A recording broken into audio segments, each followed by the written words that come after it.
Boa noite a todos aqui, todas e todos, aos que estão chegando pelo link, nas residências, nos mais variados espaços. Nós temos muitos temas urgentes, temas que nos convidam a uma reflexão como educadores e educadoras, como família, e também, por que não, como jovens, adolescentes, que começam a enfrentar os temas e os assuntos e, com eles, os dilemas do seu tempo e lugar. E a gente está aqui hoje para, na comunidade, juntos, pensarmos na presença dos dispositivos eletrônicos para fumar.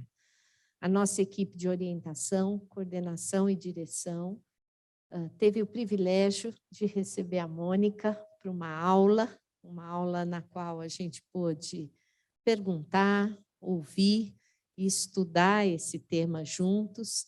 E nessa aula, a equipe disse, acho que a gente precisa ampliar essa discussão com a comunidade de pais, mães, alunos e alunas, para a gente poder fazer o que uma escola faz de melhor. Compartilha conhecimento, reflexão e estudo com pessoas que a gente confia e valida como bons professores. Então, eu queria apresentar a Mônica. A Mônica é psicóloga. Já vou ler aqui. A Mônica é psicóloga e mestra em psicologia clínica pela Universidade de São Paulo. A Mônica tem experiências em várias instituições, é cofundadora e atual diretora executiva da ACT, Promoção da Saúde, uma organização não governamental que atua há 15 anos por políticas públicas de controle do tabaco, da prevenção e de promoção da saúde.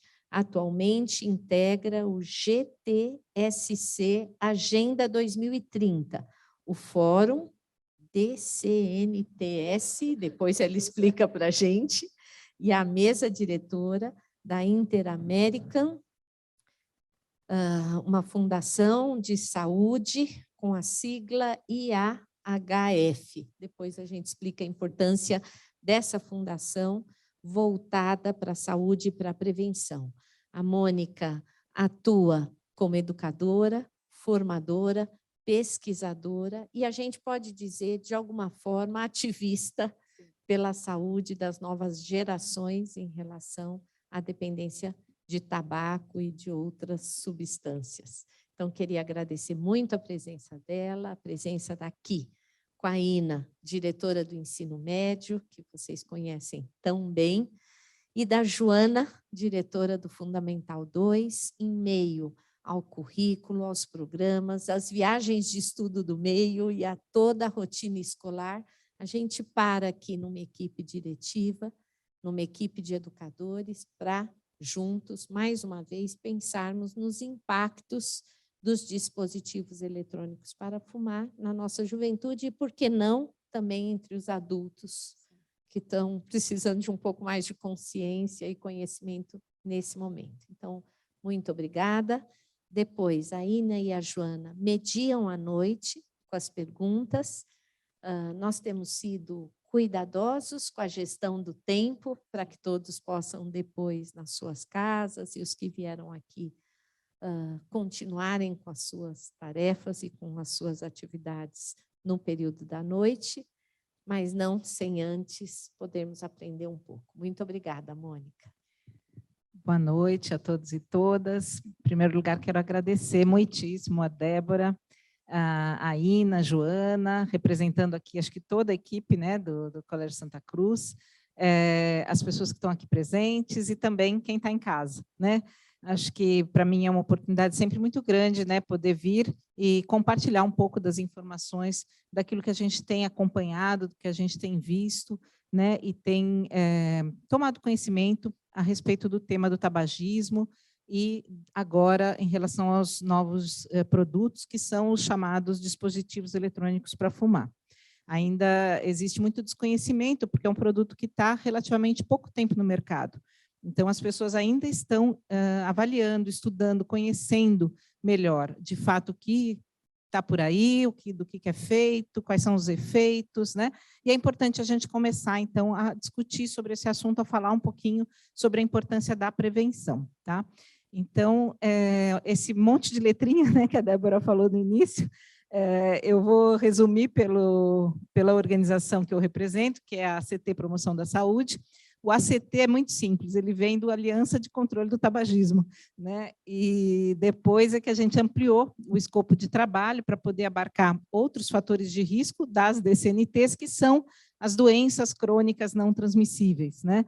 E que são as doenças que mais matam, seja no Brasil, seja no mundo, porque ela engloba um conjunto de doenças como câncer, doenças cardiovasculares, doenças respiratórias crônicas, diabetes, e boa parte destas doenças podem ser prevenidas com o chamado controle dos fatores de risco, ou seja, se a pessoa evitar fumar, evitar beber em excesso, se alimentar bem, praticar atividade física, ela pode prevenir muitas dessas doenças. Então, é nisso que a gente trabalha, né? A gente trabalha pela prevenção, especialmente, e a promoção da saúde. E aí vem todo o trabalho com o tabagismo, né? No sentido de não só levar informação à população, mas também cobrar, né, dos nossos governantes, né, de todas as pessoas aí que nos representam, que implementem políticas públicas para que a gente tenha, de fato, uma oportunidade de prevenção mais ampla à população como um todo, tá?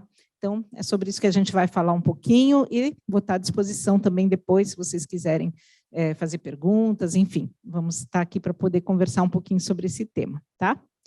Então, vou iniciar uma apresentação que eu trouxe, falando um pouquinho sobre os cigarros eletrônicos, né, e os outros dispositivos para fumar, e esse subtítulo, né, Novos Produtos, Velhos Problemas, vocês vão ver que, inclusive, a gente utilizou numa campanha, né, da ACT, porque eles estão trazendo justamente isso, são novos produtos, mas, muitas vezes, remetendo a problemas que a gente já conhecia, né, em relação ao cigarro convencional.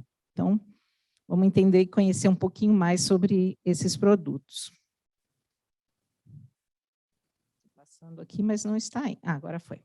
Então, só para colocar para vocês um pouco do que a gente vai abordar hoje, né? Vai ser o que são cigarros eletrônicos, se eles são inofensivos ou não, se eles podem ser vendidos no Brasil, como é que está a questão da publicidade, do marketing desses produtos e que iniciativas já existem em relação a oferecer cessação, né, para quem é usuário ou de prevenção, justamente para evitar que pessoas comecem a fumar, né? Então, o que são cigarros eletrônicos ou vapes, né? É uma categoria que tem uma variedade muito grande de produtos. Então, a gente chama, na verdade, a categoria mais ampla de dispositivos eletrônicos para fumar, porque vocês vão ver que existem dois tipos, basicamente, que são diferentes, que é o cigarro eletrônico em si e o tabaco aquecido, tá? Mas dentro dessas categorias tem múltiplos tipos de produtos, como a gente vai ver depois. Então, eles vêm em diferentes formas, tipos, cores, são difíceis, às vezes, de detectar à primeira vista, porque vocês vão ver que eles se parecem, às vezes, com outros objetos, né? E que não eram associados anteriormente a cigarro ou cigarro eletrônico. E a gente tem esse, então, também produto de tabaco aquecido, que são considerados também dentro da categoria de dispositivos eletrônicos para fumar. E, por enquanto, essa última categoria de tabaco aquecido, ela ainda não é tão difundida no Brasil, mas ela é bastante difundida em outros países já. Aqui a gente tem alguns exemplos desses dispositivos eletrônicos para fumar. Então, os mais populares, que a gente vê principalmente, né, muitos jovens utilizando, são esses que parecem com pendrives, né? Então, você vê ali, parece de fato um pendrive ali no computador, e é um dispositivo eletrônico para fumar, assim como esse outro que tem forma de caneta, por exemplo, né?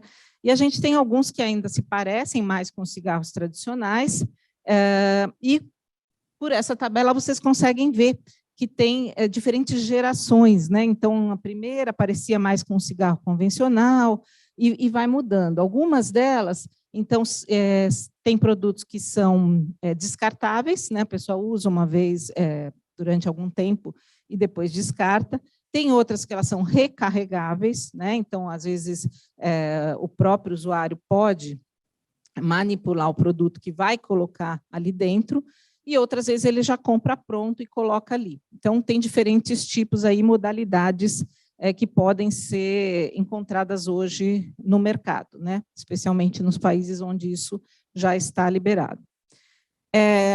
Como eu falei antes, às vezes eles são difíceis de detectar porque se parecem, às vezes, com outros produtos, né? Então, você vê que muitos deles vão parecer até com materiais escolares, como o marca-texto, como o próprio pendrive, a caneta, né? Você, às vezes, não identifica claramente que aquilo é um produto eletrônico para fumar.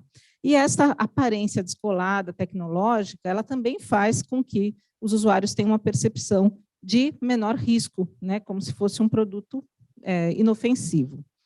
E aqui é até uma brincadeira que a gente faz, né? Perguntando quais são os dispositivos eletrônicos para fumar nessa imagem, né? É difícil, às vezes, de saber, né? Como se fosse aí uma mochila de um estudante, e você vê quais são os dispositivos eletrônicos aí. Então, aqui a gente vai ver que tem 5 dispositivos eletrônicos nessa imagem, que talvez poucos de nós reconheceríamos, né, como produtos eletrônicos para fumar, porque parecem uma borracha, parece uma caneta, parece um pendrive. Eles são inofensivos? Não. Né? Então, isso hoje já está bem claro, né? Eles não são produtos inócuos. Então, como eles funcionam? É uma solução líquida aquecida por uma bateria, aliás, a bactéria já está indo junto, né? Mas não, é uma bateria produzindo o chamado aerosol, o vapor, que, como eles chamam, vapor entre aspas, mas que é importante dizer, não é um vapor de água que se dispersa totalmente no ambiente e não faz mal. Não, ele é um aerosol, que ele vai ter partículas que muitas vezes vão permanecer nesse ambiente, além de serem inaladas pelo próprio usuário. Tá? Supostamente, ele não tem a combustão, por isso que muitos dos fabricantes falam ele é menos nocivo, porque ele não é combustível como o cigarro convencional. E isso, então, faria com que ele tivesse menos substâncias tóxicas. Mas hoje já tem alguns estudos até questionando isso, porque existem traços de combustão também nesses produtos. Então, esse é um dos pontos, né?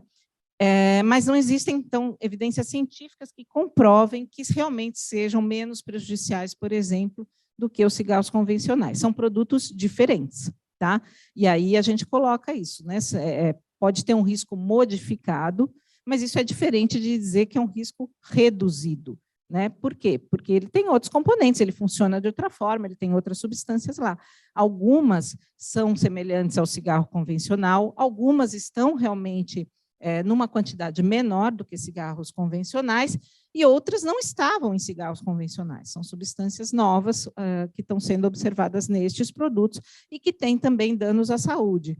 Então, não se pode dizer que sejam produtos inócuos e nem que sejam de risco reduzido, e sim diferentes. Tá?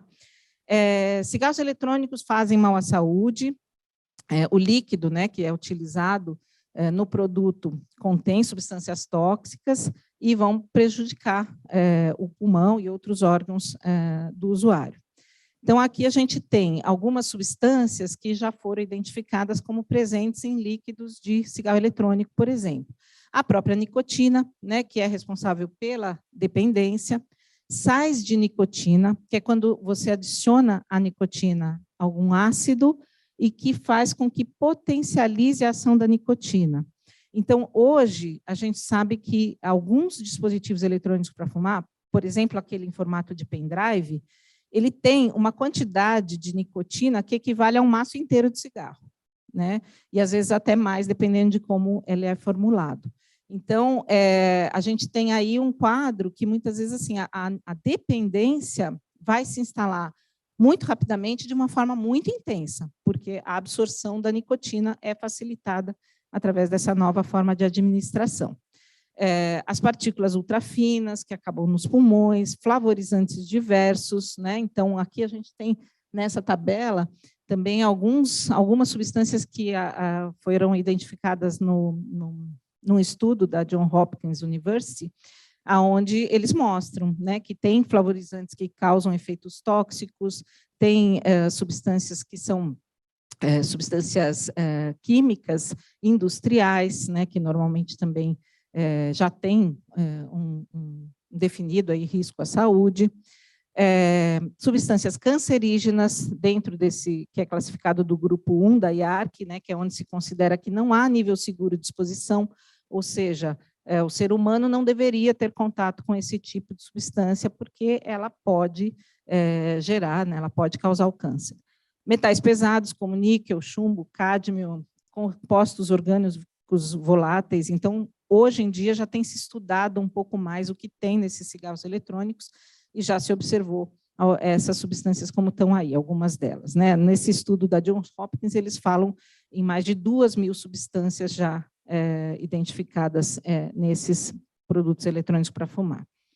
E, além disso, como eu falei, alguns dispositivos permitem a manipulação, né? Então, às vezes, a própria pessoa pode adicionar alguma outra substância no líquido que ela vai colocar no dispositivo para fumar.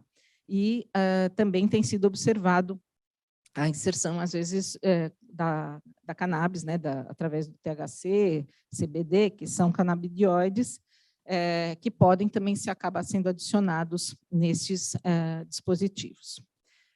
A nicotina, né? A gente já ouviu falar muito dela, né? A partir do cigarro convencional, né? Acho que todo mundo já ouviu do alcatrão, da nicotina, mas ela, a gente às vezes não conhece tão a fundo, né? E é uma substância que causa alta dependência química, tá? Então, como eu falei, quando você começa a fazer uso da nicotina, você tem um grande risco de se tornar um dependente, e a partir de se tornando um dependente, você acabar sendo um usuário durante muitos anos da sua vida, né? Acho que em relação ao cigarro convencional, talvez todos vocês já conheçam essa história, né? De pessoas que começam a fumar achando que vão ter o controle sobre aquilo, né? Ah, não, estou começando, mas quando eu fizer 30 eu paro, quando eu fizer 40 eu paro, né? E chego 30, chego 40, e às vezes a pessoa não consegue parar, porque de fato é uma dependência muito intensa, né? Que envolve tantos fatores psicológicos, comportamentais e químicos, tá?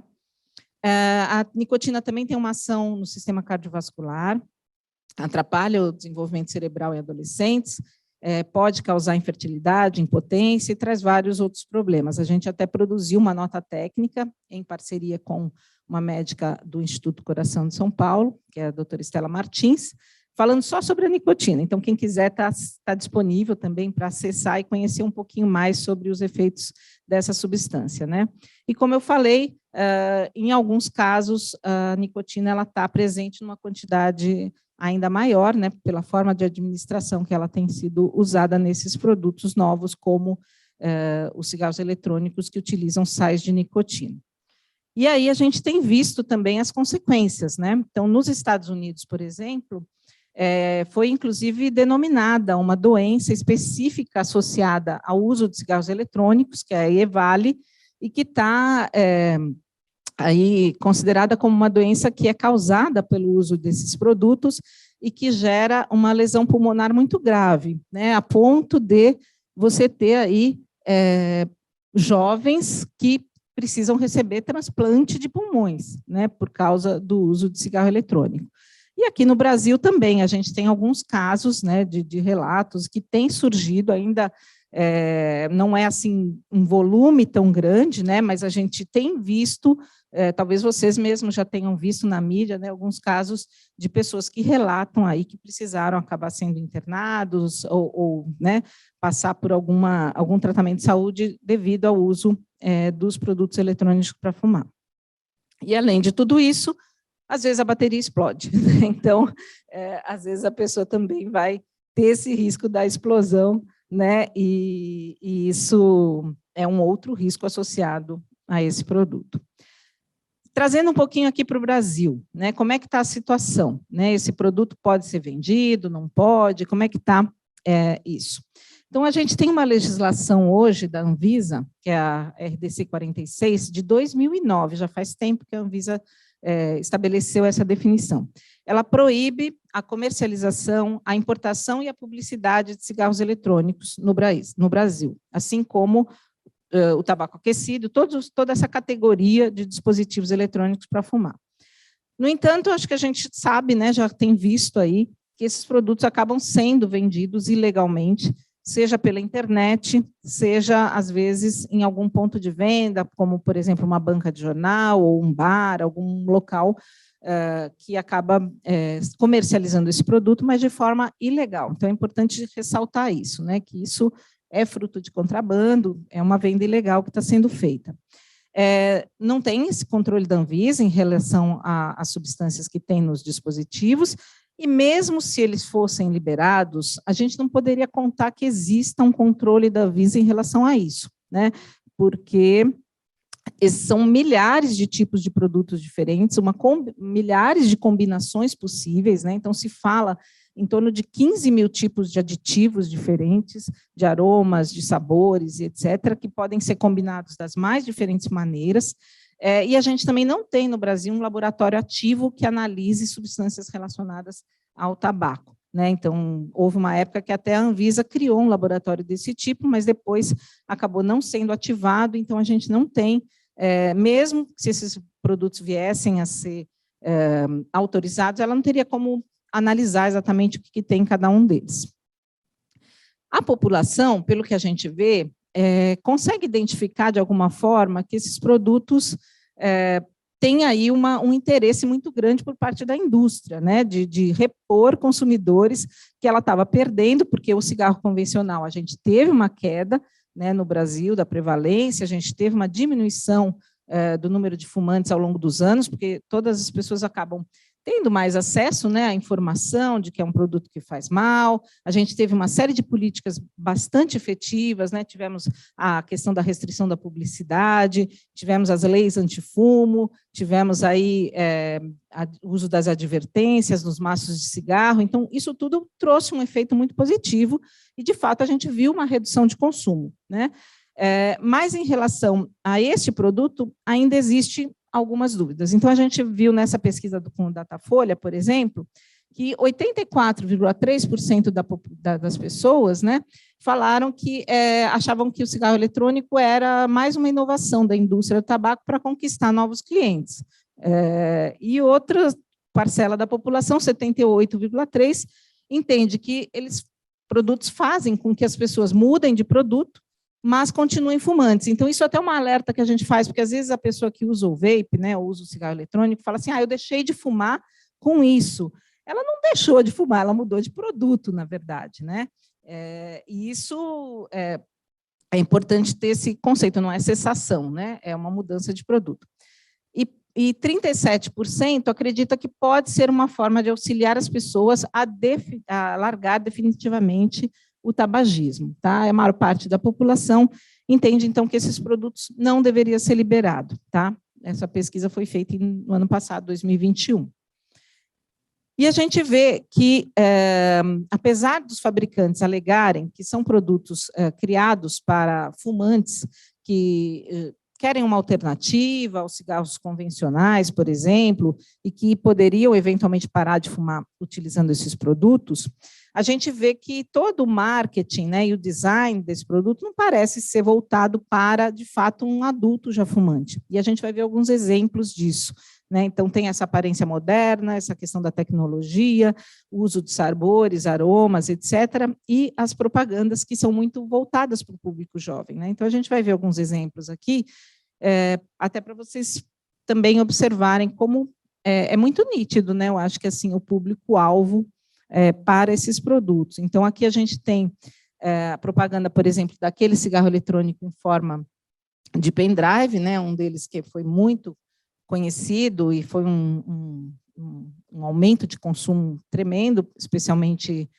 nos Estados Unidos, né, entre os jovens, e a propaganda, que claramente remete, né, à questão do público jovem. O uso de sabores, né, a questão que parece um cupcake de baunilha, esses outros com diversas cores e formas, e etc. Esse aqui também, do Ju, né, que faz toda essa referência, né, à questão do jovem. Aqui outras imagens de propaganda, né, como essa de surpreenda o seu amor com um Ju para o Dia dos Namorados, né, ou que o gosto do sabor da vitória, né, como a gente viu tanto, né, no passado, né, com outros produtos, e todas essas propagandas a gente vê que acaba remetendo de fato a um público que não é propriamente o adulto fumante, etc. Né?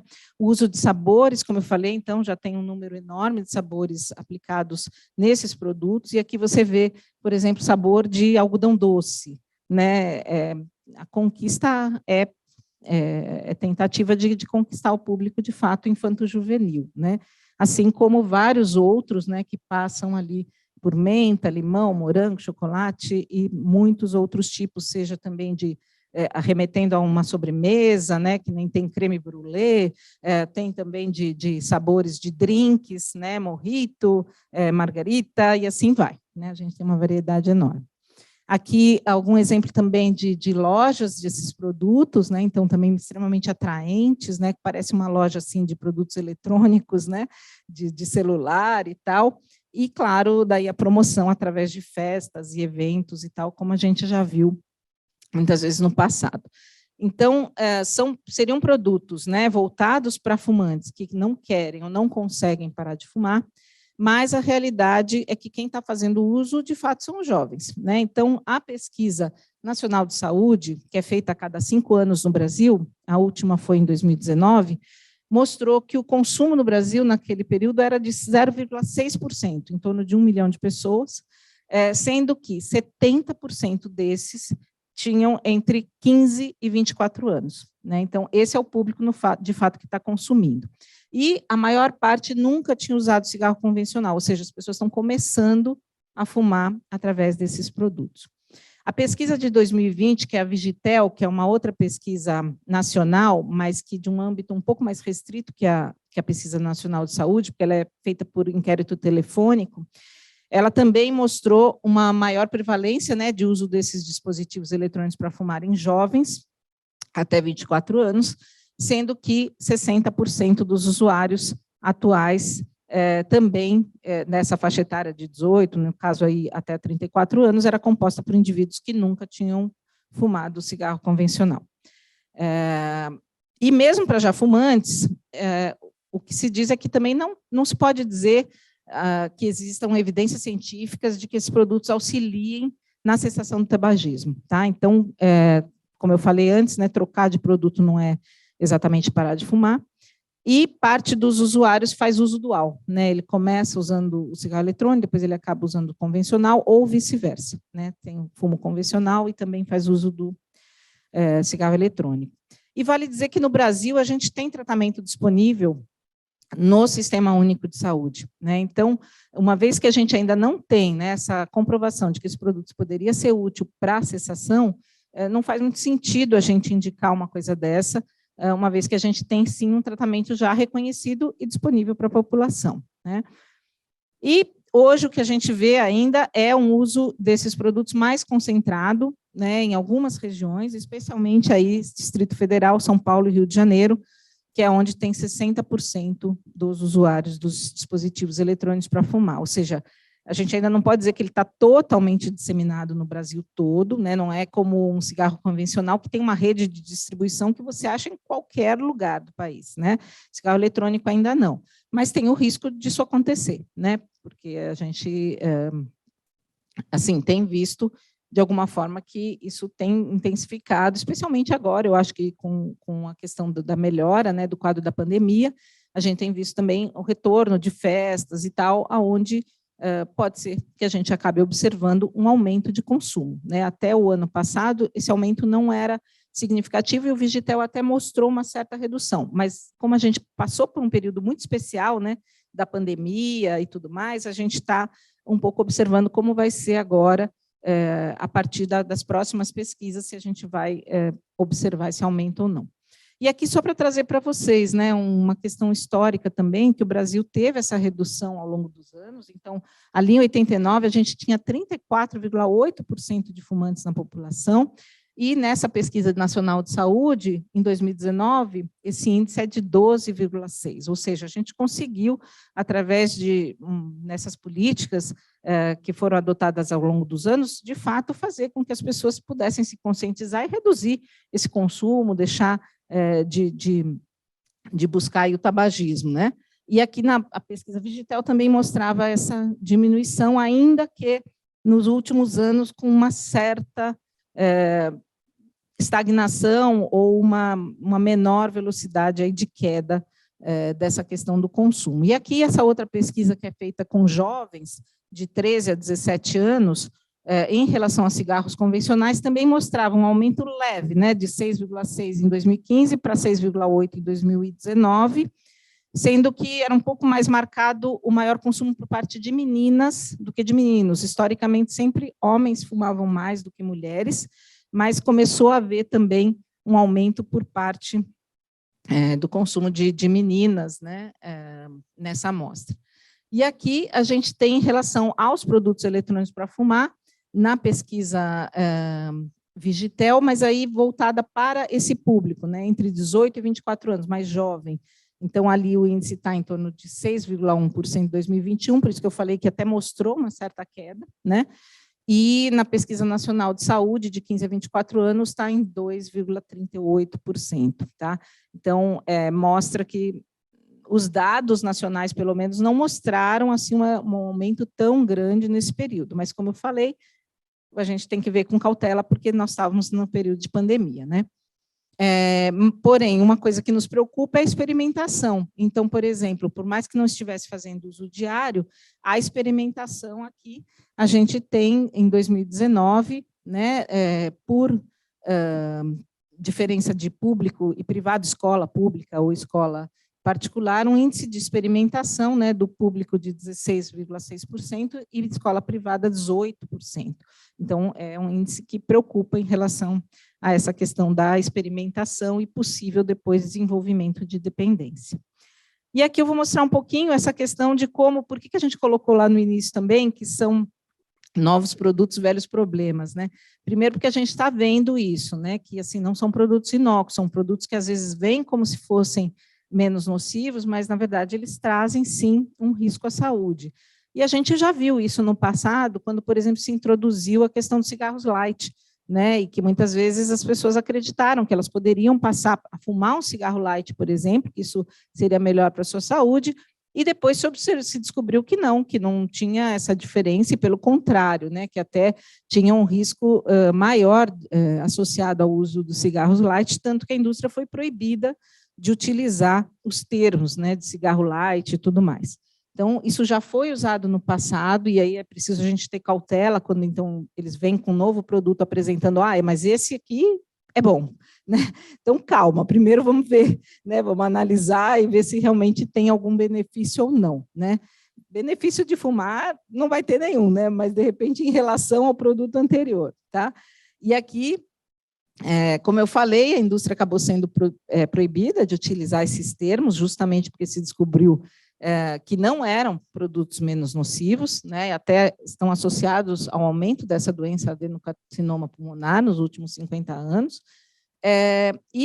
Nos Estados Unidos, a indústria, inclusive, foi condenada e obrigada a veicular essa mensagem, entre outras, né, ela foi obrigada a veicular várias mensagens assim, que esclareciam para o público que aquilo que ela tinha declarado anteriormente não era verdadeiro. E uma das mensagens é justamente essa.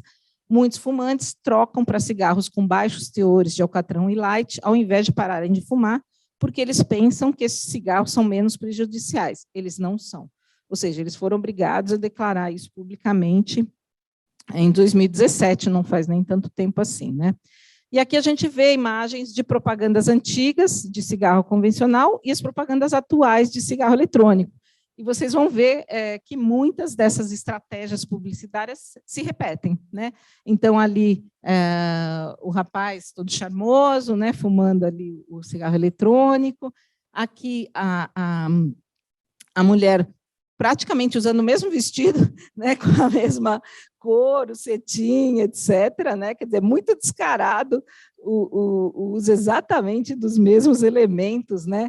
para fazer a promoção hoje dos cigarros eletrônicos. Ali também a mocinha no avião, né, como uma aviadora, no passado isso era ultramoderno, agora também colocaram ela lá junto do avião, remetendo a mesma imagem, aqui o cowboy, né, com o mesmo tipo de atratividade. E aqui também, né, da questão do casal, da sedução, né, que é evocada através dessas imagens, e aqui muito claramente também essa questão que a gente viu em relação ao cigarro light e tudo mais, que era uma propaganda do passado, né, considerando tudo que eu ouvi, eu decido se eu quero parar ou se eu fumo essa marca, né, True. E eu decidi fumar True. E aqui do lado a mesma coisa. Por que parar? Muda para o Blue, né? Então é exatamente o mesmo tipo, né, de estratégia sendo usada hoje para chamar o público, né, especialmente o público jovem, que é o público de alvo, né, para consumo desses produtos, porque a gente sabe que é o período de maior vulnerabilidade ao uso, à iniciação do uso de qualquer droga, né, seja tabaco, álcool ou outras drogas, né, o período da adolescência. Então, e depois a gente sabe que, ao desenvolver a dependência, a pessoa vai se tornar um cliente fiel durante muitos anos, né? Então, é realmente um período em que acaba existindo essa propaganda muito voltada para esse público, né? Então, aqui, na campanha, algumas campanhas de conscientização e tal, a gente traz, né, a campanha da CT, que a gente tem o Vape Vicia, né, que procura levar um pouco dessas informações, né, a respeito de que não é só recreativo, não é só um sabor gostoso, não é só um vapor inofensivo, né, mas é importante saber o que está sendo consumido. E aqui, então, algumas mensagens, né, como isso, não inventaram um cigarro mais seguro, inventaram uma maneira nova de fazer os jovens voltarem a fumar. E cada vez mais gente é viciada em tecnologia. Imagina quando juntam isso com nicotina, né, que coisa poderosa mesmo, né, uma droga altamente causadora de dependência, com todo um produto atrativo tecnologicamente, né, que também é muito visado hoje, né. E aqui a última versão aí da campanha, que foi justamente usar um pouco essa imagem retrô, né, para trazer essa ideia. Parece uma coisa nova, mas não é exatamente nova, né? O que a gente está vendo não é exatamente novo. Então, o produto é novo, os truques são os mesmos de sempre, tá? E a campanha assinada aí por várias organizações. Aqui é uma outra campanha da Fiocruz, falando um pouquinho também dessa questão, né, da nicotina da questão da atratividade, né, do produto. E o que a gente vê em relação a iniciativas, né, especialmente em ambiente escolar e tal, ainda é muito incipiente, né? No Brasil, a gente acho que tem pouquíssimo, né, relato de coisas que já estejam sendo feitas. Acho que vocês estão sendo um dos pioneiros, né, também a abordar diretamente o tema, né? A gente tem observado agora um interesse crescente, né, por parte de pessoas de escolas e tal, para poder levar o tema para debate, né, junto aos pais, junto aos professores, junto aos alunos, mas a gente vê que ainda são raros programas de prevenção ou de cessação do vaping junto aos jovens, tá? Então, nos Estados Unidos, que já conviveu com eles chamaram, inclusive, de epidemia, né, uma explosão de consumo, então, algumas coisas a gente observa já sendo implementada lá, mas, por exemplo, métodos usuais para tratamento do tabagismo ainda estão sendo testados para a cessação dos DEPs, né? Então, não se sabe exatamente se aquilo que é utilizado para o tratamento de cigarro convencional vai funcionar da mesma forma para usuários de vapes, né? Até porque tem outras substâncias presentes e, como a gente falou, o grau de dependência às vezes é maior, mas, enfim, estão se avaliando esses métodos e utilizando aí aquilo que tem de disponível, né, para tratamento. Então, nos programas de prevenção que têm sido observados principalmente em outros países, né, você tem aí esse trabalho com estudantes, com pais, com professores, discutindo um pouco os comportamentos, fatores pessoais, ambientais ligados ao consumo, né, e o que se observou é que tem uma baixa percepção de risco à saúde e dependência, né, então, acho que, nesse sentido, às vezes, a indústria consegue, né, transmitir uma ideia de que, não, esse aqui é bom, esse aqui é mais light, esse aqui é menos nocivo, né, e, ó, é legal, tem sabor, né, então acaba realmente gerando um pouco dessa percepção de que seriam produtos inofensivos, né? E que também não geram dependência. Foi feita até uma pesquisa nos Estados Unidos que foi interessante, porque eles perguntavam para os jovens, né, você fumaria o cigarro convencional? Ah, não, cigarro convencional não. Né, porque não, mas aquele lá é ruim, tem cheiro ruim, faz mal à saúde, eu já perdi o meu avô ou alguém da família, etc. E como se for diferenciando totalmente do cigarro eletrônico. Não, mas isso aqui é outra coisa, né? É outra coisa, é outro produto, mas, né, é preciso ver que ele tem muitos dos riscos também associados do cigarro convencional. Esses alunos mostraram também um interesse em informação sobre efeitos que isso causa na saúde, a importância de compartilhar experiências, né, porque também saber um pouquinho como é que isso está acontecendo, né, em outros lugares, com outras pessoas da mesma idade, o papel da indústria na promoção do uso, né, porque, então, às vezes a pessoa não associa diretamente, mas quando ela vê, por exemplo, todas essas propagandas, né, de que forma que isso está sendo manipulado para que ela seja o próximo consumidor, às vezes dá um pouco também aquele sinal de alerta e fala assim, opa, peraí, né? Acho que, de alguma forma, eu posso estar sendo manipulado ou, né, estão me seduzindo aí para o consumo de algo que interessa muito a eles, mas não sei se interessa de fato a mim, né? O papel do ambiente social, né? Então a gente sabe que tem toda essa questão, né? Se é um produto que acaba sendo muito disseminado no meio aonde ele frequenta, vai ser mais fácil dele ter vontade de experimentar e utilizar. A gente viu isso muito em relação, por exemplo, à lei antifumo, né? Que não era o objetivo primeiro da lei antifumo que as pessoas parassem de fumar. Por quê? Porque o objetivo era, principalmente, proteger as pessoas da exposição ao fumo passivo, né? Especialmente trabalhadores que, às vezes, ficavam em locais onde se fumava e eles eram expostos àquela fumaça 8 horas por dia ou mais, né? Garçons, por exemplo. E o objetivo da lei, então, era que não se fumasse nesses ambientes fechados, né, onde a fumaça não se dispersa e onde as pessoas acabavam sendo obrigadas a estar expostas àquele risco. Mas, como efeito da lei, como efeito de toda a discussão que teve na sociedade, se observou uma redução de consumo, né? Então, foi muito interessante isso, né? Então, você tem um papel muito importante ali, de que as pessoas não só tiveram a oportunidade de entender um pouco melhor, discutir sobre o assunto, mas também elas eram menos estimuladas a fumar, né? Porque antigamente todo mundo fumava ao seu lado, era normal fumar, fumava-se até dentro do avião, e no momento em que isso já não é mais normalizado, né, ele tem que sair do ambiente para fumar, ele muitas vezes não vai fazer isso, né? Ou ele reduz o consumo. Então acaba tendo um efeito secundário, indireto, que acabou sendo positivo também da lei. Como lidar com o estresse, né? Porque muitas vezes a busca do uso dessas substâncias tem a ver com questões emocionais, né? Não só estresse, mas aí autoestima, uma série de outros fatores. Então, também nesses programas eles englobam nessa discussão sobre o que leva as pessoas a consumirem, a questão de como lidar com a ansiedade, com a baixa concentração. Então, são todos elementos que, quando se pensa em abordar esse assunto, é importante que estejam presentes, né? Então, mesmo o tratamento do tabagismo, a gente considera que aquele mais eficaz e tal é aquele que aborda todos os aspectos, né? Não só a dependência química, mas também a questão comportamental e psicológica, né? Que está muito associada ao uso de qualquer produto de tabaco. Então, na esfera individual, é importante conscientizar, conversar sobre o assunto, levar informação, debater,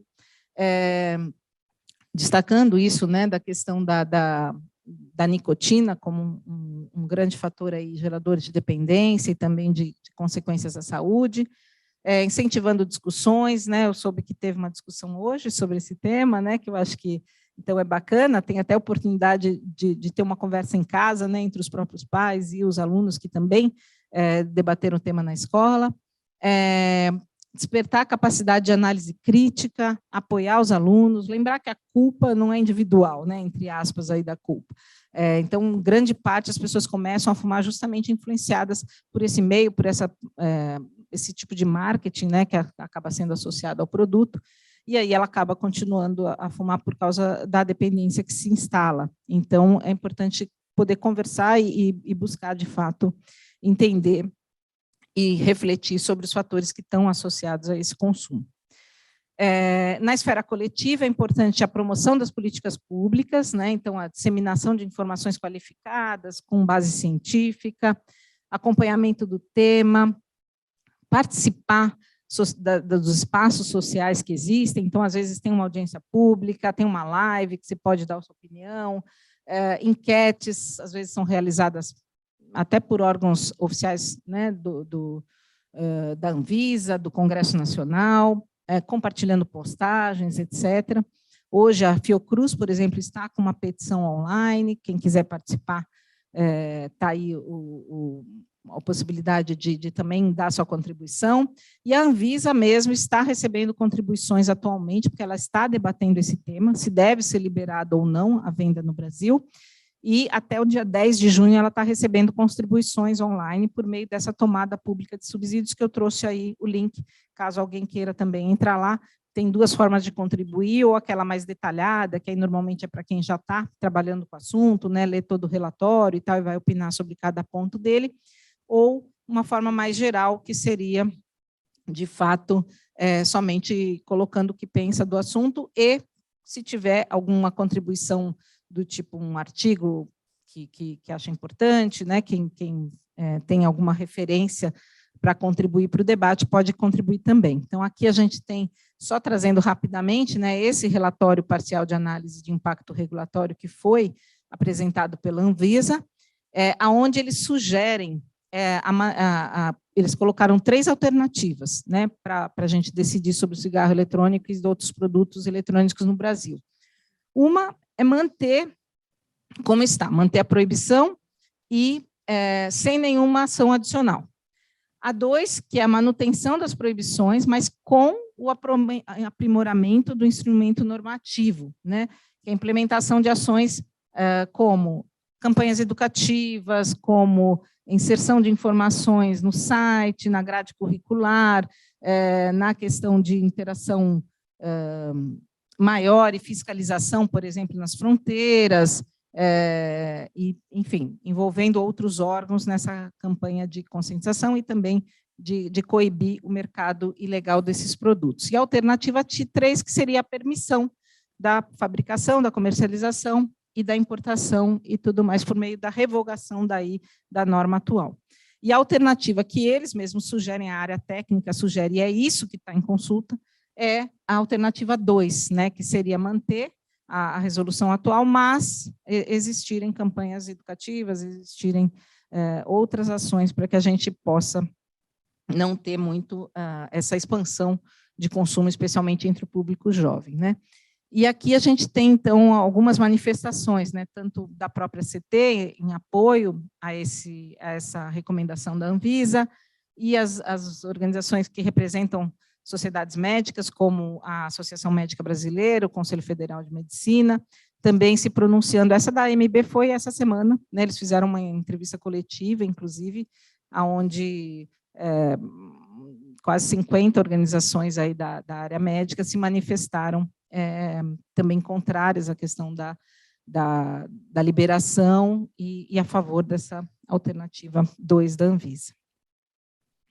Opa, acho que passou aqui, já estamos quase acabando. Mas, então, para finalizar, né, afinal, os DEFs, né, que são os dispositivos eletrônicos para fumar, eles estão reduzindo danos, produzindo danos ou gerando novos dependentes. E o que a gente tem? A gente não tem ainda evidências de que reduzam danos, como eu falei, né, apesar de eles terem algumas substâncias, às vezes em menor quantidade que o cigarro convencional, eles têm outras em maior quantidade e tem outras diferentes daquelas do cigarro convencional. Então, não se pode afirmar que eles reduzam danos, mas já temos evidências de que produzem danos, né, produzem doenças, como aquelas que eu mencionei, e estão gerando novos dependentes, né? Nos Estados Unidos houve um aumento, por exemplo, de 78% de consumo entre jovens em um ano, né? Então, foi muito grande. E no Canadá também a gente tem essa referência de que está havendo um aumento de consumo por jovens, tanto que eles estão revendo um pouco a política deles agora, e outros locais, né, que aí tem as mais diferentes formas de lidar com o problema, né? Tem lugares que liberam totalmente, tem lugares que liberam só um tipo, tem lugares que proíbem tudo, enfim, está assim muito variado a depender do país, né? Bom, não há elementos, então, que justifiquem a entrada no mercado brasileiro, ainda mais considerando que temos uma política exitosa e a opção de tratamento gratuito pelo SUS, com eficácia comprovada e segurança à disposição dos usuários de tabaco que desejam parar de fumar.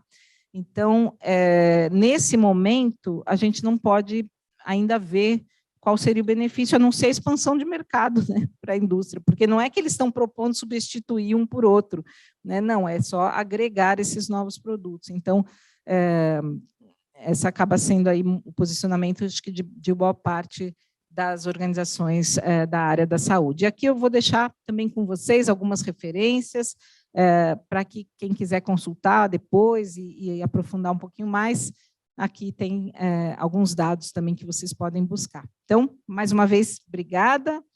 E quem puder, quem quiser, vai lá conhecer o nosso site, conhecer as redes sociais, acompanhar a gente lá também, tá? Obrigada e fico à disposição, gente. Quem quiser fazer alguma pergunta ou comentário, estou aqui para a gente conversar um pouquinho agora. Claro. Precisa do microfone?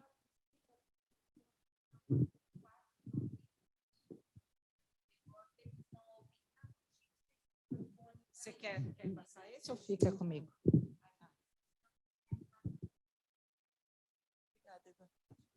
Boa noite, Mônica. Em relação a custo, preço, né? Como seria a semelhança de um cigarro convencional e o cigarro eletrônico, por favor? Por curiosidade. Sim. Os produtos eletrônicos ainda são relativamente caros, né, no Brasil. E em outros países também eles costumam ser mais caros do que o cigarro convencional. Então, aqui a gente sabe que quando começaram a aparecer alguns desses produtos, a gente chegou até a verificar, né, fazer uma busca e tal, estava ali em torno de 190, R$200 e tal, um dispositivo desse, mas tem diferentes tipos, como eu falei, né? Alguns são aqueles descartáveis e hoje estão sendo vendidos a 70, você encontra um preço mais barato. E outros que são aqueles recarregáveis e tudo que você fica com o aparelho são um pouco mais caros. Então, a proporção de preço hoje ainda é bem mais caro dos produtos eletrônicos. E por isso que a gente vê que o consumo, nessas pesquisas nacionais que eu mencionei, ele ainda é maior entre pessoas de maior poder aquisitivo, né? O mesmo aconteceu quando introduziram cigarro também no mercado, né? No começo era algo que também o influenciador, né? Ou aquelas pessoas que tinham muitas vezes na época ali, né? Toda aquela associação, né? Com sofisticação, com glamour, etc., é muito explorado também, né? E depois teve uma disseminação enorme. E a gente vê que o cigarro convencional, no Brasil, ele é muito barato. Então, também essa proporção, essa diferença é ainda maior, né? Porque você pega, por exemplo, um cigarro na Austrália, custa 10 a 15 dólares, né? Nos Estados Unidos, a mesma coisa, 10 dólares o maço. No Brasil, o preço mínimo é de R$5. Né? Então, é muito barato o cigarro brasileiro, né, o convencional. Então, em termos ainda de acessibilidade, o cigarro convencional é muito mais acessível em termos de preço. Até uma discussão que a gente faz, né, de que uma das políticas que é considerada das mais eficazes assim para inibir ou para desestimular o consumo é a questão do preço. Né? Então, o cigarro brasileiro já deveria ter aumentado. A gente sabe que, desde 2016, não aumenta o valor do cigarro, desse preço mínimo, por exemplo. Quando todo o resto já aumentou no Brasil, né? A gente vê isso, né? Quer dizer, os alimentos, tudo está subindo, gasolina, e o cigarro está lá, né? Quietinho. E que a gente acha que não deveria. Quer dizer, quanto mais barato você deixa, mais você acaba facilitando o consumo. Então, o cigarro deveria subir, mas não só por isso, né, os produtos eletrônicos ainda são mais caros. Mônica, queria te agradecer pela apresentação e só reforça a sensação que a gente já teve quando te conheceu e teve contato, né, com o seu trabalho, da importância das famílias e dos nossos alunos entrarem em contato com esse material, com essa reflexão. Então, queria te agradecer e agradecer a presença das pessoas em casa e aqui. E tem duas perguntas que mandaram. Uma, como é a questão do fumante passivo, no caso do vape, né? E uma outra, em que você mencionou algumas iniciativas em relação à educação, ao trabalho educativo. Quais você considera que reconhecem, né, porque o adolescente, a pessoa mencionava, reconhece, em geral, os riscos, mas ainda assim são atraídos pela popularidade, né, pelo aspecto cool, né, e mais higiênico, teoricamente, entre aspas, do vape. Então, se você conhece iniciativas que endereçam esse aspecto nas campanhas. Bom, a primeira qual era mesmo? Era do fumante passivo, isso. Então, do fumante passivo, hoje já se reconhece que há risco de você também estar ali presente ao lado ou conviver, né, com esse aerosol que é produzido pelo cigarro eletrônico, por esses produtos eletrônicos para fumar. Então, como eu falei antes, não é um vapor inofensivo, né? Ele tem, sim, partículas que permanecem no ambiente, além daquelas que vão ser inaladas pelo próprio fumante. Então, ele traz risco a quem está naquele ambiente também. Como eu falei, como são produtos que estão relativamente há pouco tempo no mercado, né, assim, mundial, não é nem do Brasil, então, muitos estudos estão surgindo agora, né? Então, assim, a questão de tabagismo passivo já está estabelecida, que traz risco, mas muitas coisas ainda vão surgir em termos de discriminar melhor, né? Quer dizer, qual é a quantificação de risco, esse tipo de coisa, eu acho que ainda vai ser mais aprofundado, porque muitos estudos estão sendo feitos agora. Por exemplo, esse que eu mencionei, da John Hopkins, que analisava e que via que tinha mais de 2.000 substâncias e que tem uma série de químicos que não eram nem imaginados que poderiam estar nesses produtos e tal, saiu ano passado, né? Então, tem muita coisa sendo estudada agora, né? E sempre com essa variabilidade muito grande de produtos. Então, também, às vezes é difícil, né? Porque não é um padrão único, né, do que você está vendo. Então, tem essa combinação infinita, né, de substâncias ali dentro. Mas os últimos estudos têm mostrado que há risco, sim, de fumo passivo, né, de acabar sendo exposto a substâncias tóxicas geradas ali também pelo aerosol do produto. E o outro sobre a questão do fator educativo, né, de como abordar isso com os jovens. Eu acho que, primeiro, que é um trabalho contínuo, né? Acho que não vai dar para ser, não é uma coisa pontual somente, porque eu acho que você tem que ter diferentes formas de abordagem, até porque algumas sensibilizam mais a uns, outros de outra forma, né? A questão da saúde, para alguns é importante, para outros nem tanto, porque ele não vê que aquilo vai afetar tão diretamente a ele, mas eu acho que vale sempre levar informação, porque, por exemplo, esses casos que aconteceram nos Estados Unidos da doença EVALI, 60% das pessoas tinha menos de 24 anos. Ou seja, não é que aquilo vai acontecer só quando ele tiver, depois dos 50, como a gente pensava em relação ao cigarro, né? Que, mas se tiver câncer, sei lá o quê, vai ser daqui a muito tempo. Até lá ele acha que ele para e tudo bem. Esses outros produtos, não. Alguns estão dando efeitos muito mais rápidos. Então, isso é uma coisa que também acho que pode alertar um pouco.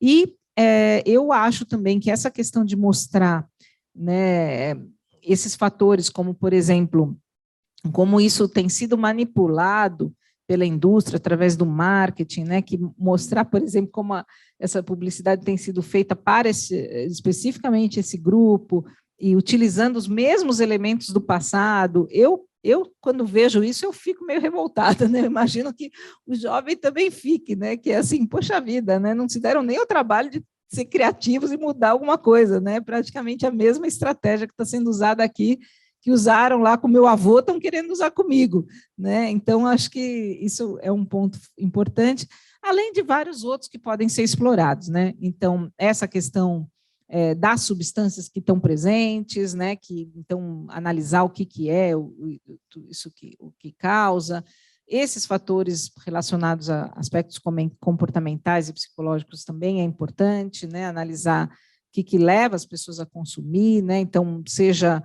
a questão, às vezes, da ansiedade, seja a questão da autoestima, do desejo de pertencimento do grupo, e por que tem que ser através disso, por que isso pega tanto o jovem, né? Então, isso eu acho que vale não só para a questão de produtos eletrônicos, mas para tudo, né? Para o álcool e para outras drogas também, né? Que isso acaba sendo um fator poderoso para a experimentação e iniciação.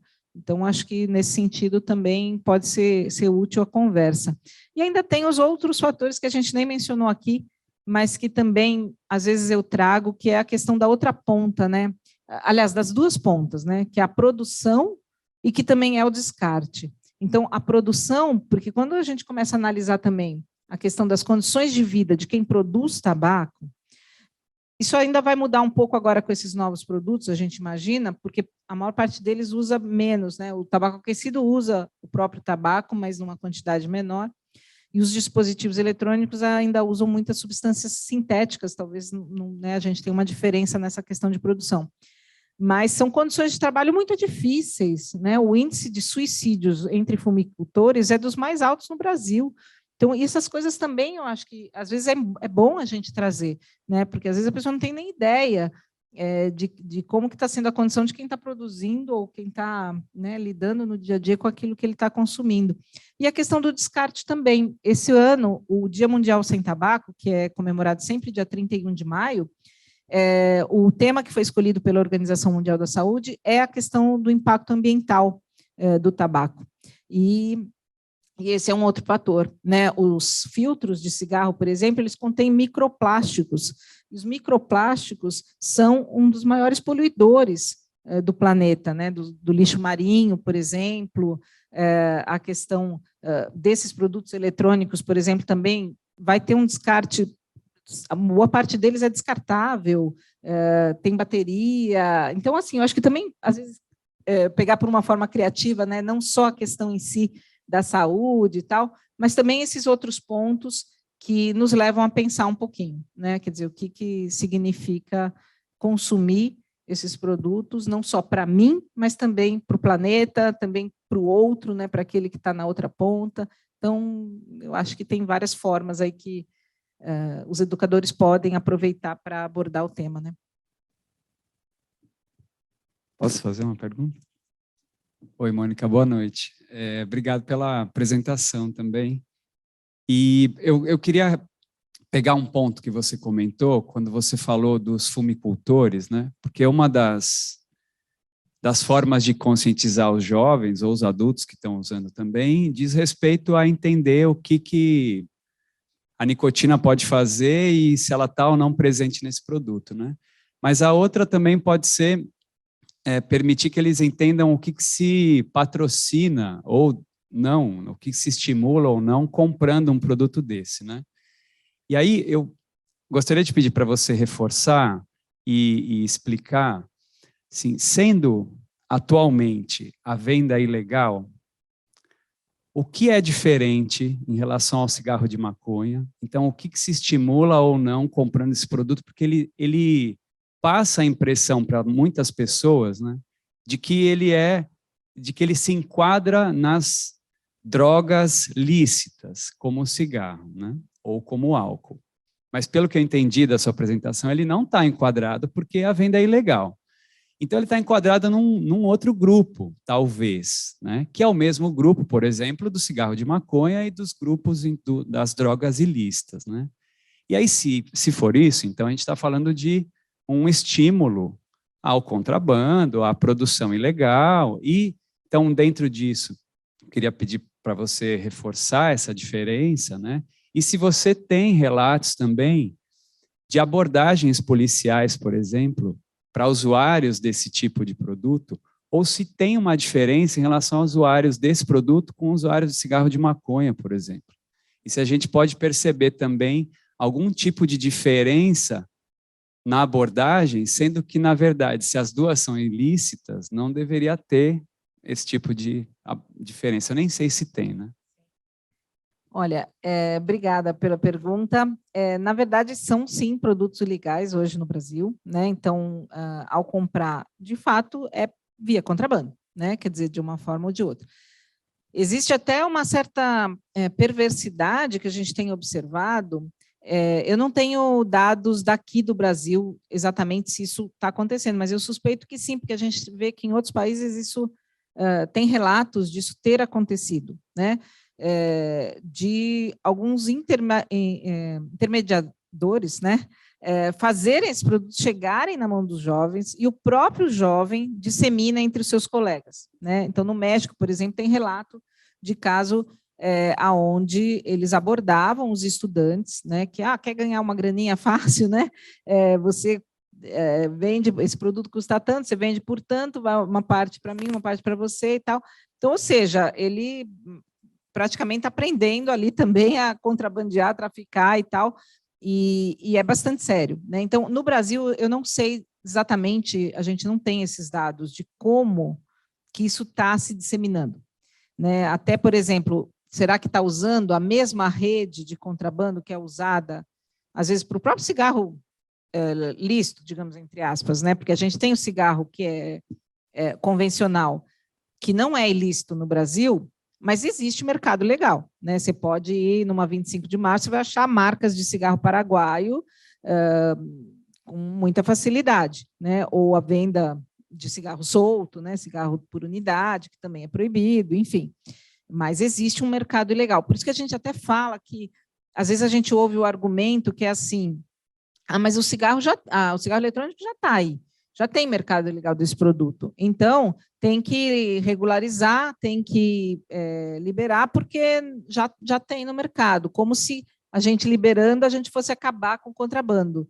Não é bem assim, né? Tanto que, se fosse assim, a gente não teria contrabando de cigarro convencional, porque ele é liberado, né? Mas existe uma rede de contrabando, né? Existe uma rede de falsificação, de contrabando e tal, que lucra com essa questão de não pagar impostos e tudo mais. Então, esse é um fator. Então, tem sim essa questão de que são produtos ilegais, a gente ainda não sabe muito de que forma, né, que eles estão chegando, através de quem, de que meio, se são os mesmos ou não, a gente ainda não tem muita essa informação em relação a isso no Brasil.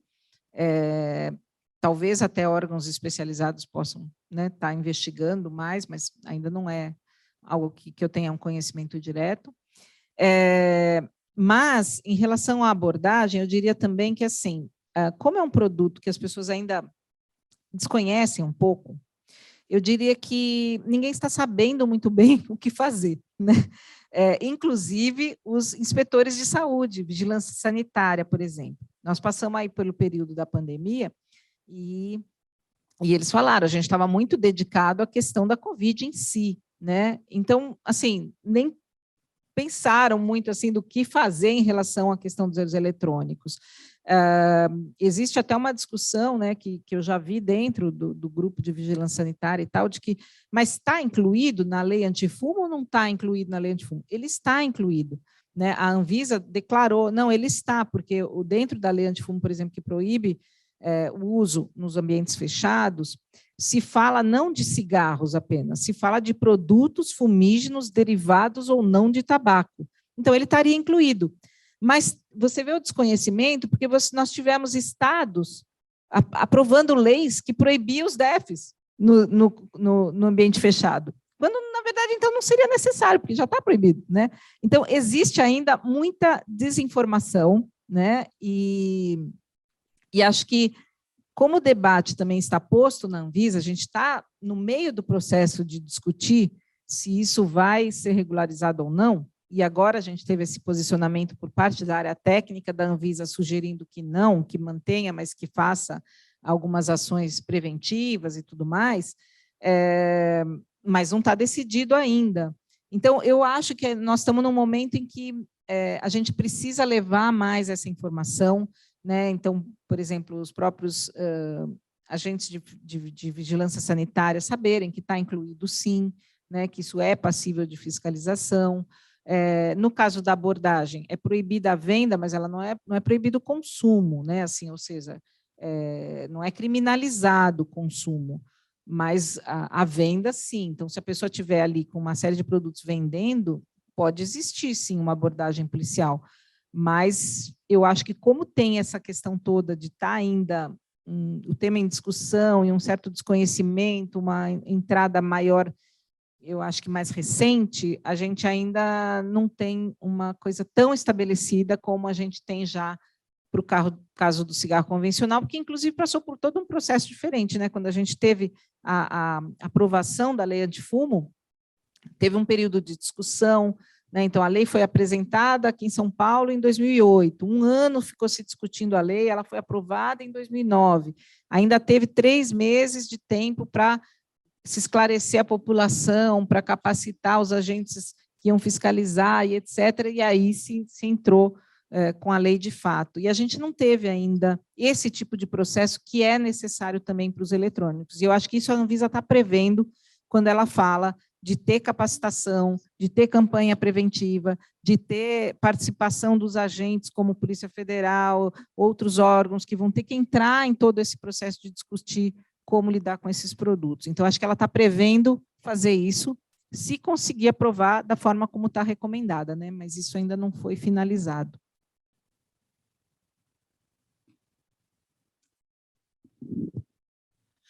Acho que a gente pode fazer agora um último conjuntinho aqui, um último bloquinho de questões antes da gente terminar, Mônica.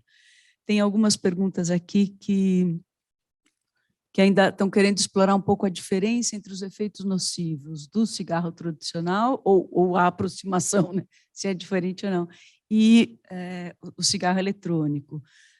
Então, uma que vem em cima ainda da fuligem, a fumaça, né, presente no cigarro convencional, tem efeitos diferentes dos danos, em relação a danos à saúde do vapor do cigarro eletrônico, ou já existem estatísticas sobre tipos de cânceres associados ao cigarro convencional, né? Língua, boca, garganta, bexiga e principalmente pulmão. Há estudos deste tipo em relação ao uso dos DEFs? Então, essas comparações, né, e esse risco, as diferenças do efeito, na verdade, dos riscos entre os dois. E uma outra que apareceu no trabalho aí com os nossos alunos, e que é uma questão bastante específica, não sei se você vai conhecer, mas eles colocam que têm visto propagandas no Instagram, né, dos cigarros eletrônicos que eles acompanham, e que tem sido recorrente uma chamada para cigarros vape, né, que contém melatonina, e que são usados para ser usados antes de dormir.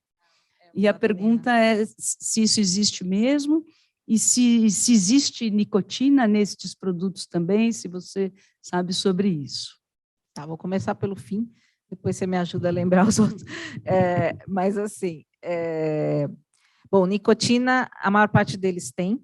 Então, mesmo alguns que afirmam que não tem, foi feita uma pesquisa mostrando que 90% deles tinha nicotina. Então, a maior parte desses produtos tem a nicotina.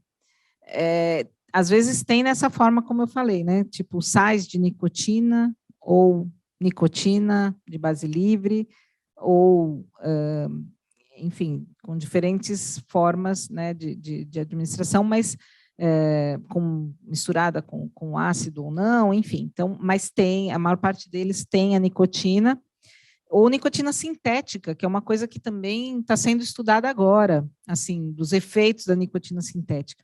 Então, muitas dessas perguntas, eu acredito que cada vez mais agora a gente vai acumular evidências, né, para poder responder com mais precisão.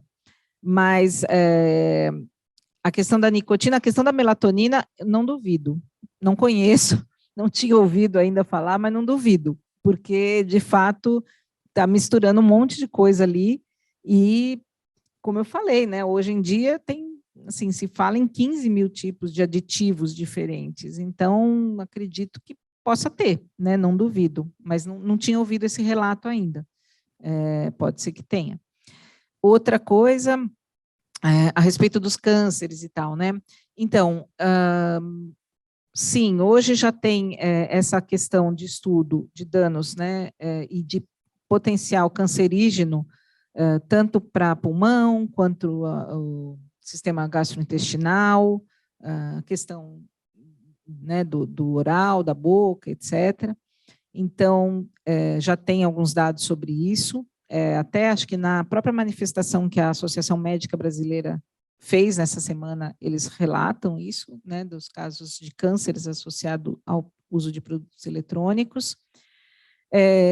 A questão da fumaça, né, como eu falei, às vezes até a gente ouve isso, né, de como se fosse um vapor e não mais uma fumaça tóxica, né? Mas, como eu disse, já têm sido observadas essas substâncias tóxicas também no vapor ou no aerosol produzido pelos eletrônicos, então não é inócuo. E tem um famoso estudo do Reino Unido que as pessoas, principalmente quem defende, usa muito, né?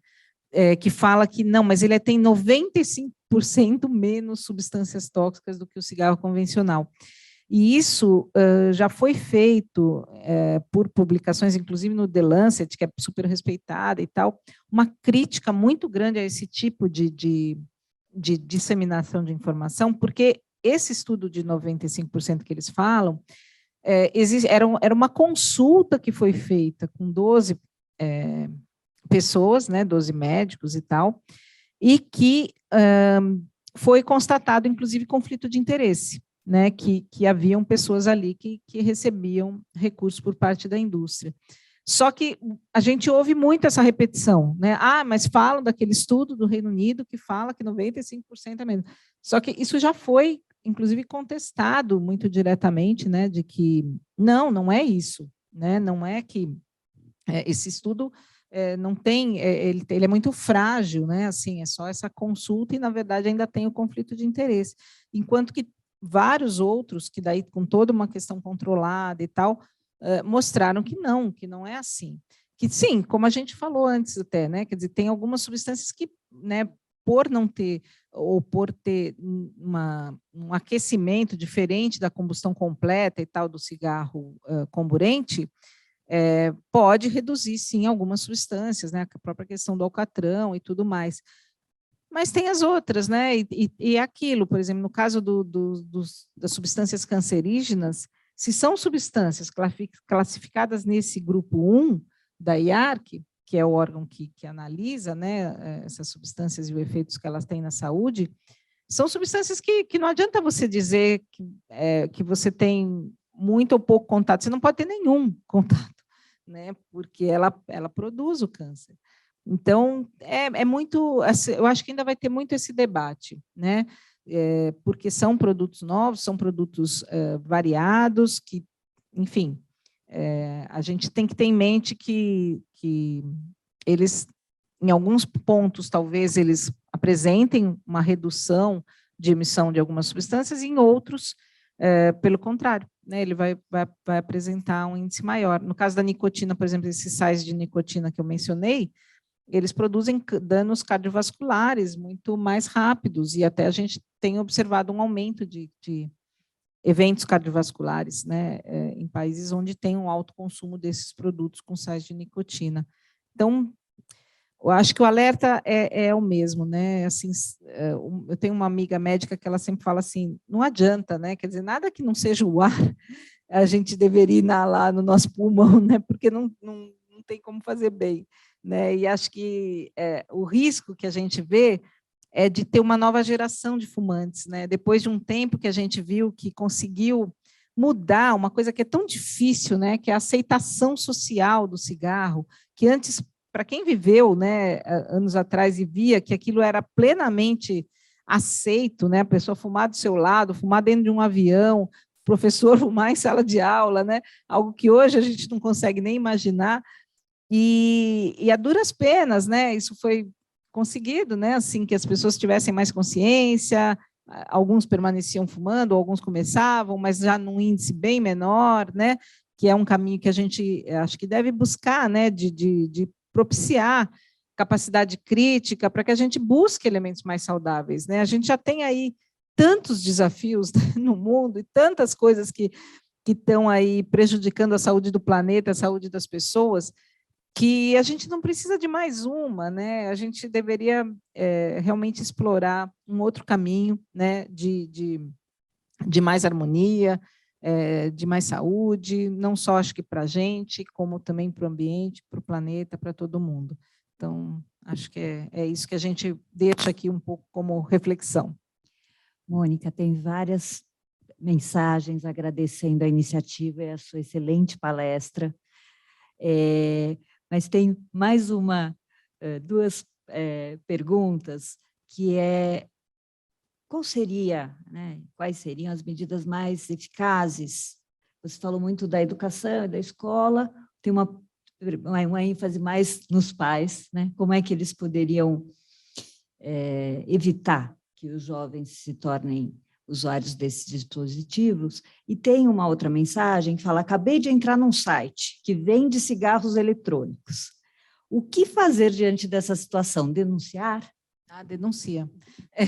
Na verdade, a gente fez até um relatório, está disponível no site, chama Dependência Pronta Entrega, porque a gente observou, nem eu sabia, que estava sendo entregue por iFood, Rappi, né, esses produtos assim, sem, né, menor controle e tal, e a gente acha que essas plataformas elas deveriam ser corresponsabilizadas, porque elas falam que não sou eu, né, é o anunciante que coloca e eu só faço a entrega, ou sei lá o quê, né, ou então outras que não são de entrega, mas que acabam também colocando na plataforma e que responsabilizam somente os terceiros, né, aqueles que seriam os anunciantes.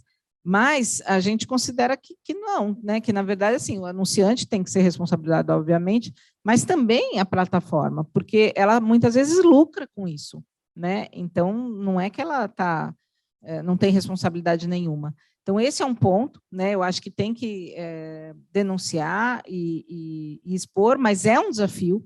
A internet é um desafio, né? Isso eu acho que não só para a questão dos DEFs, mas para várias outras coisas, né? Então, é uma questão que eu acho que o próprio país tem que aprender um pouco também a lidar com isso e tal. E em relação ao que é mais eficaz, eu acho que assim, eu colocaria que é importante para os pais, eu acho que o diálogo, né, sem dúvida alguma, a informação, assim como para a escola, mas eu tiro um pouco também a responsabilidade que é muito colocada, às vezes, nos pais, né, como assim, mas para vocês terem uma ideia, com a questão do cigarro convencional, por incrível que pareça, no Brasil e em vários países, né, o fumante, mesmo que ele entre com uma ação judicial tentando argumentar que ele também foi influenciado, que ele pode ter a parcela dele de responsabilidade, mas ele também foi influenciado por uma propaganda que mentia, que não deixava claro o que ele estava de fato consumindo, etc. Nunca nós tivemos um caso de um paciente que tenha vencido uma ação judicial contra a indústria do tabaco. E se coloca muito a responsabilidade no indivíduo. Tipo assim, se você começou, é porque você quis, se você não parou, é porque você não quis, e o problema é seu, né? E eu acho que se tira muito a responsabilidade daí por parte daqueles que promovem o consumo, né? E por isso que a gente destaca que a indústria devia ser responsabilizada, devia ser corresponsabilizada. Existe uma ação judicial no Brasil contra a indústria do tabaco, pedindo que ela deveria ressarcir o SUS, né, por causa dos custos que ela gera, e a gente está de acordo com isso. E também a gente acha que precisa de política pública, precisa do papel do governo, precisa do papel dos agentes sanitários, porque não dá para colocar toda a responsabilidade na família ou na escola, né? Porque, por exemplo, na lei antifumo, você tem ali aquele efeito que foi fantástico, né? De desnormalizar o consumo de cigarro em ambiente fechado, reduzir a aceitação social do tabagismo. É algo difícil de acontecer. Se a gente for comparar hoje com o álcool, por exemplo, o álcool está mega normalizado. né? Propaganda a qualquer hora, se bebe em qualquer lugar, open bar nas festas, né? Que não precisa nem pagar para consumir o quanto quiser. E no álcool a gente não conseguiu avançar ainda muito nesse aspecto, mas no cigarro se avançou muito, né? Se avançou muito, e se avançou muito por causa das políticas que foram adotadas. Enquanto a gente ficava só com o olhar para o individual, ou seja, ele precisa se conscientizar, ele precisa parar de fumar, ele precisa buscar, o impacto não era tão grande quando começou a se observar que, olha, se a gente não normalizar isso na sociedade, isso vai favorecer o indivíduo a não fumar. Então, se não fumar em qualquer, se não é mais normal fumar em qualquer lugar, ele vai ser menos estimulado a começar. Se não tiver propaganda toda hora, ele vai ser menos estimulado a começar. Se o preço não for tão baixo, ele vai. Então, essa aprendizagem que a gente tem em relação ao cigarro, que as políticas públicas têm um papel fundamental, porque ela tem um impacto populacional e que afeta o meio no qual aquele jovem se insere. Então, acho que tem que ter, claro, o papel da família, o papel da escola, mas tem que ter também o papel do governo, dos legisladores, para que a gente tenha políticas públicas efetivas implementadas. E só assim que acho que a gente realmente consegue avançar.